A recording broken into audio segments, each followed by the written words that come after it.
Subscribe करें हमारे YouTube channel साधना gold को और पाएं वीडियोस सबसे पहले।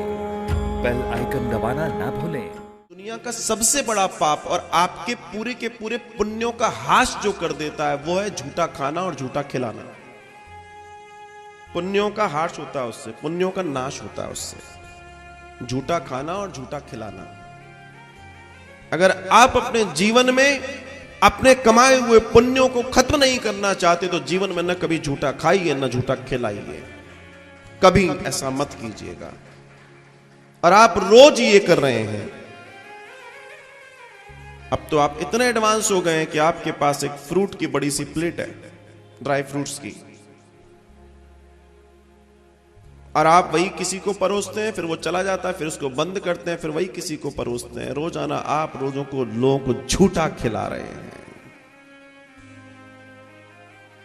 कल्पना करके देखिए आप क्या कर रहे हैं। हो सकता है कोई बेचारा व्रती हो, कोई पुण्यात्मा हो, कोई ब्राह्मण हो, कोई संत हो, मगर आप सब उसी में से कर रहे हैं सबके लिए। और आप कहते हो कि जीवन में कष्ट क्यों है, जीवन में समस्याएं क्यों हैं?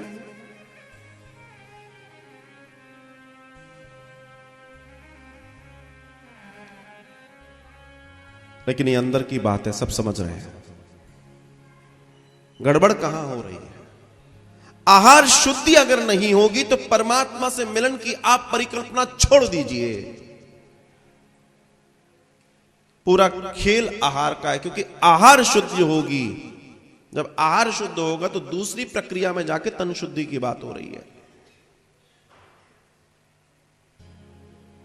आज हालात यह है कि रसोइयां इस लायक नहीं बची कि ठाकुर जी को भोग लग जाए। और जब ठाकुर जी को भोग ही नहीं लगा पाओगे तो वो घर घर कैसा?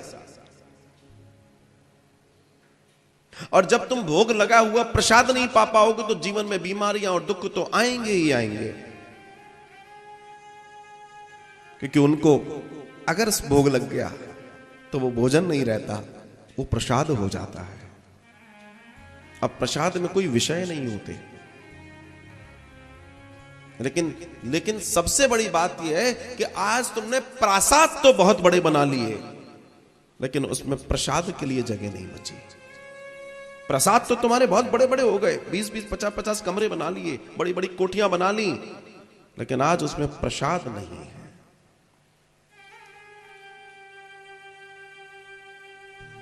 कहां जा रहे हैं हम? फिर हम कहते हैं ठाकुर जी मिल जाए, गोविंद मिल जाए। पूरा तो गड़बड़ कर बैठे हैं। और ये पूरी की पूरी गड़बड़ कहीं ना कहीं हमें निरंतर नीचे की ओर ले जा रही है।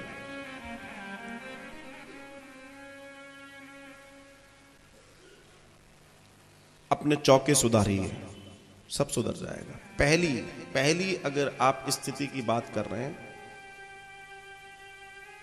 ये 6 कर्मों में सबसे पहला आपका चौका है। वरना आप कुछ करते रहिए, वो आपका मन का धन है, उससे ज्यादा कुछ नहीं होगा, उससे ज्यादा कुछ नहीं होगा।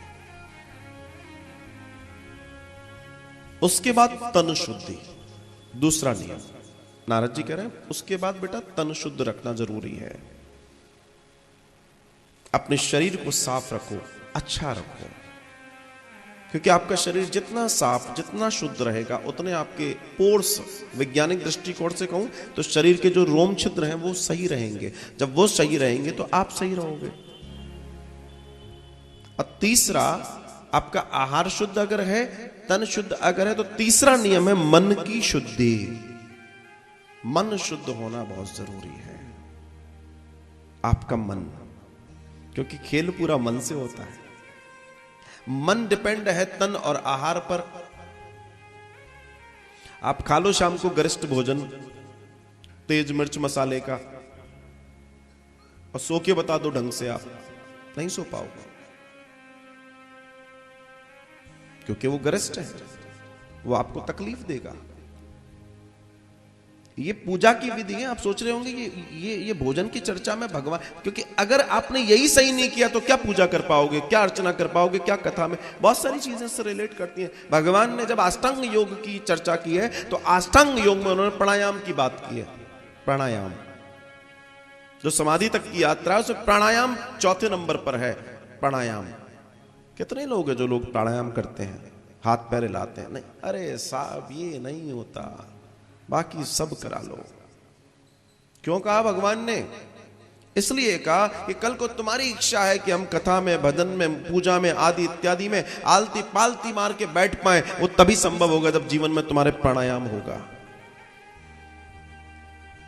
और किसी के देखा देखी बैठ गए तो उठाने के लिए 4 आदमी लगेंगे, फिर जाम हो जाओगे। फ्लेक्सिबिलिटी चाहिए बॉडी में। ऐसे ही नहीं, ये संतों ने, भगवान ने इतनी बड़ी, इस भागवतम में दर्शन है, एक एक चीज का दर्शन बताया जा रहा है। आपके मन में मन हुआ कि चलो हम भी परिक्रमा लगाएं, आपने तो लगा ली जोश जोश में, उसके बाद होश आता है, और ऐसा होश आता है सारे देवी देवता याद आ जाते हैं। वही अगर शरीर हमारा निरंतर प्राणायाम आदि इत्यादि के साथ चलेगा तो दिक्कत नहीं होगी। फिर वहीं मन शुद्धि होती है। चौथा बताया है आत्मशुद्धि। अब देखिए कितनी बड़ी प्रक्रिया दिखाई दे रही है यहां पर। सबसे पहले आहार शुद्धि, अगर आहार सही है तो सात्विकता आ जाएगी, तन शुद्ध हो जाएगा, निर्मलता आ जाएगी। तीसरा मन शुद्ध हो जाएगी। 2 चीजें शुद्ध होंगी तो मन शुद्ध होगा। जब ये तीनों शुद्ध होंगी, अच्छी हो जाएंगी, तो हमारी आत्म शुद्धि होगी, तो आत्मा पुष्ट होगी, बली होगी, मजबूत होगी आत्मा। और चौथा बताया नियम आचार शुद्धि, विचारों की शुद्धि। हम किन के बीच में बैठ रहे हैं, हम क्या कर रहे हैं, हम क्या पढ़ रहे हैं, हम क्या देख रहे हैं, इस पर बहुत निर्भर करता है। ये आपका आचरण शुद्ध करता है। और छठवीं सबसे विशेष, सबसे मजबूत, सबसे ज्यादा कीमती अगर कोई बात जो छठवीं उन्होंने विधि बताई है वो है अंगत विहार शुद्धि, अर्थात चरित्र की शुद्धि। आपके पास सब है लेकिन आपके पास अगर चरित्र नहीं है तो सब बेकार है। मेरे राम के पास कुछ नहीं था रावण के सामने अगर देखा जाए। रावण के पास पृथ्वी की सबसे बड़ी सत्ता थी, सबसे बड़ी सेना थी, सबसे बड़ा कुटुंब था, सबसे बड़ा परिवार था, सोने की लंका थी।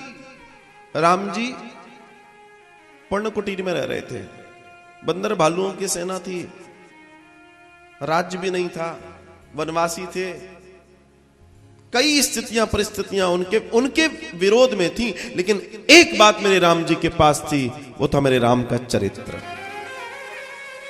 वो मेरे राम का चरित्र था और उस चरित्र ने रावण को जीत लिया, उस चरित्र ने रावण को जीत लिया जीवन में। इसलिए सबसे महान अगर कोई विचार जीवन में लेकर चल रहे हैं, चरित्र निर्माण कीजिए,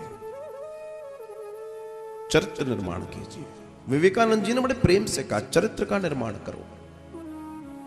तुम जितनी भी चीजें बना रहे हो ना, ये सब बिगड़ जाएंगी अगर चरित्र नहीं है। और चरित्र है तो सब कुछ तुम्हारे आगे पीछे डोलेगा, सब कुछ डोलेगा। चरित्र निर्माण सर्वाधिक आवश्यक है।